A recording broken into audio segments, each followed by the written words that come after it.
Bonjour. Aujourd'hui, on plonge dans une avancée de Google assez fascinante, une IA, AMI. Oui. On a regardé plusieurs sources, des analyses techniques, un article de fond, et en gros, c'est une IA qui ne fait pas que discuter des symptômes. Mhm. Elle peut aussi voir, analyser des images médicales, des radios, des photos de problèmes de peau, ce genre de choses. C'est ça. L'objectif là, c'est de décrypter un peu comment ça marche, ce que disent les premiers tests, et puis ce que ça pourrait vouloir dire pour l'avenir du diagnostic. On regarde ça ensemble. Tout à fait.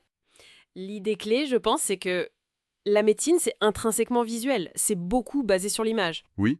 Et AMI, alors le nom veut dire Articulate Medical Intelligence Explorer ou Automated Medical Inquiry Engine, ça dépend un peu des sources.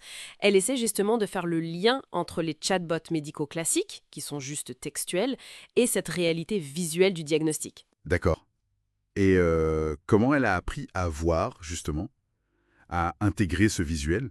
Les sources expliquent que ça utilise le modèle Gemini 2.0 Flash de Google Ah oui.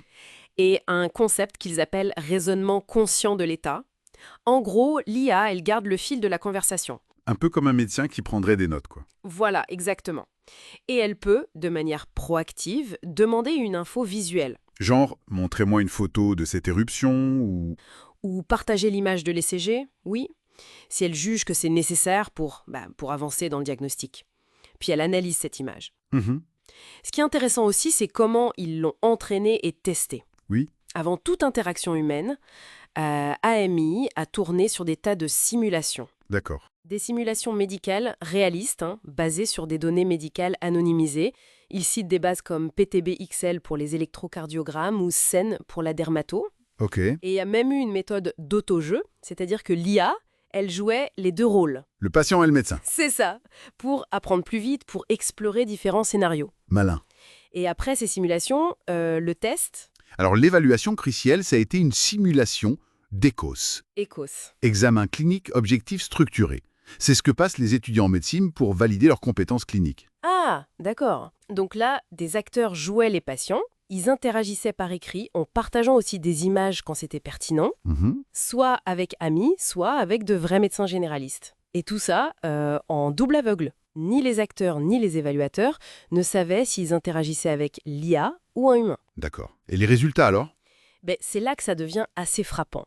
Les études rapportées montrent qu'Ami a souvent surpassé les médecins humains. Surpassé. Carrément. Oui, en termes de précision diagnostique globale dans ce cadre simulé et multimodal, attention. Ok, ok. Précision importante. Les spécialistes qui ont évalué les conversations après coup ont noté sa rigueur, sa capacité à bien interpréter les images dans le contexte du dialogue. Mhm. Et il y a un autre truc étonnant dans les sources sur l'empathie, non? Ah oui, ça c'est peut-être le plus surprenant. Les acteurs patients Hmm. ont souvent trouvé Ami plus empathique et plus digne de confiance que les médecins humains. Quoi? Une IA plus empathique qu'un médecin? Mais comment c'est possible? Alors attention, c'est de l'empathie perçue, et uniquement via des échanges textuels. D'accord, oui. Nuance importante. L'IA, évidemment, elle ne ressent rien, mais sa communication écrite était peut-être plus systématique. Elle pose toutes les questions, elle n'interrompt pas. Elle oublie rien, elle est patiente en quelque sorte. Voilà, ce qui, dans ce contexte très précis d'échange textuel, a pu être interprété comme plus empathique par les patients. C'est contre-intuitif, mais c'est ce qui ressort. Fascinant quand même. Mais juste sur l'analyse d'images pure, est-ce qu'elle était meilleure là aussi? Non. Et ça, les sources le précisent bien.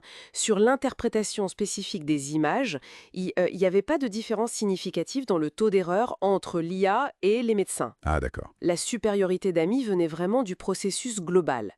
Le dialogue, l'intégration de l'image dans le raisonnement, la synthèse. Pas juste de sa vision artificielle, disons. Donc le tout est plus que la somme des parties en quelque sorte. C'est un peu ça. Et d'ailleurs, on nous dit que des modèles plus récents comme Gemini 2.5 Flash montrent déjà des améliorations par rapport à la version testée. Donc ça progresse vite, mais il faut souligner les limites quand même. Ah ben oui, absolument, et Google est le premier à le dire. Tout ça, ça reste des simulations, des échanges de textes, des images fixes. On est loin de la complexité d'une vraie consultation. Exactement. Le non-verbal, l'interaction humaine réelle, tout ça, ça manque. C'est un peu comme juger un pilote de F1 que sur simulateur, quoi. Bonne image. C'est pourquoi ils collaborent maintenant avec des centres médicaux comme le Beth Israel à Boston pour tester ça en conditions réelles, avec de la vidéo, de l'audio en temps réel potentiellement. D'accord. Et puis, il y a les questions éthiques, j'imagine. Évidemment, la confidentialité des données, la transparence de l'IA, comment elle arrive à ses conclusions. Et puis, la question fondamentale, est-ce que ça reste un outil d'aide ou est-ce que ça pourrait remplacer? La place de l'humain là-dedans. Voilà. Le consensus actuel, et ce que dit Google, c'est que ça doit rester un outil d'aide. Le jugement clinique humain, l'empathie réelle, ça reste irremplaçable. Pour l'instant, en tout cas. Bon, alors si on résume, AMI de Google, c'est un pas potentiellement important vers une IA médicale qui intègre le visuel au dialogue. C'est ça. Les premiers résultats en simulation sont bluffants, il faut le dire, même sur des aspects comme l'empathie perçue par texte, Oui. mais avec des limites très claires. On est encore loin d'une application clinique fiable et généralisée. Tout à fait. Le point clé à retenir, je crois, c'est cette capacité croissante de l'IA à traiter des données médicales multimodales, texte, images et bientôt peut-être plus, et la vitesse à laquelle ça évolue. Et ça nous laisse avec une réflexion pour la suite, hein. Si ces outils deviennent non seulement très forts pour analyser, mais aussi pour interagir d'une manière qui semble empathique, Mm. comment ça pourrait redéfinir la relation patient-médecin Mm. et même le rôle du praticien humain dans les années à venir? C'est toute la question.